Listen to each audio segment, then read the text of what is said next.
Renee Good and Alex Petty were killed for doing what tens of thousands of Minnesotans agreed to do, which was to watch, to witness.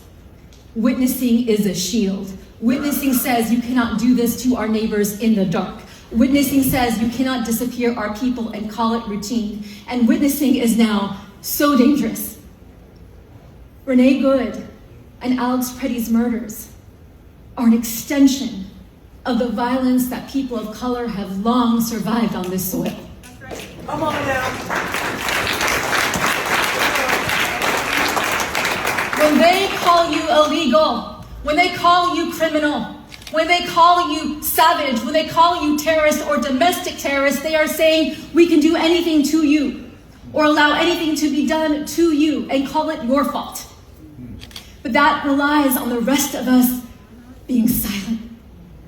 And Minnesota decided not to be silent. People who have no obvious reason to love one another, standing up for each other, protecting each other. Minnesota has created an underground civil society, teaching children how to read and write in hybrid underground schools because schools are not safe, delivering groceries and supplies because stores are not safe, walking each other's dogs, getting the mail because streets are not safe, providing midwifery to mamas and babies because hospitals are not safe. One woman was late to our convening because she was delivering breast milk to a 3-month-old whose mother had just been abducted. These networks of care are love in action. And it looks like this. With every act of care, the roots go deeper, grow stronger, more fortified.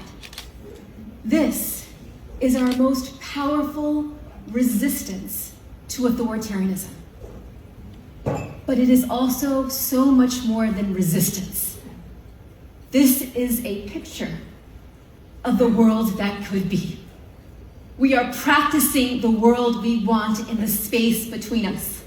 A world that is abundant and free, safe and whole.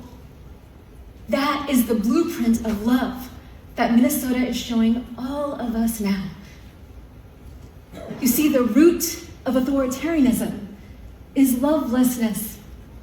They are depending on the rest of us to turn away, to shut down our hearts, to relinquish our humanity, to retreat into whatever fear or fatigue or despair that we feel. But love, revolutionary love, is the choice to see no stranger, to leave no one outside of our circle of care, to risk ourselves for one another, to show up with whistles when they have guns. And that kind of love is a power that this administration does not understand and cannot defeat. Revolutionary love is the call of our times. So this is what I want you all to know. It will get darker. Cruelty is the point. Chaos is the means. Helplessness is the desired result. But Minnesota is showing us that we are not helpless. The majority of us oppose authoritarianism. We are the majority. We must act like the majority.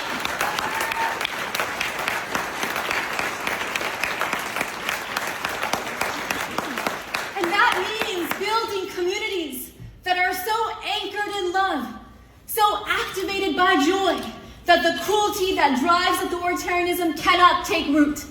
It means taking this blueprint that Minnesota has given us back to our communities, to our cities, because what I heard over and over again from everyone I talked to is that what is happening in Minneapolis is coming for your city if it isn't already there.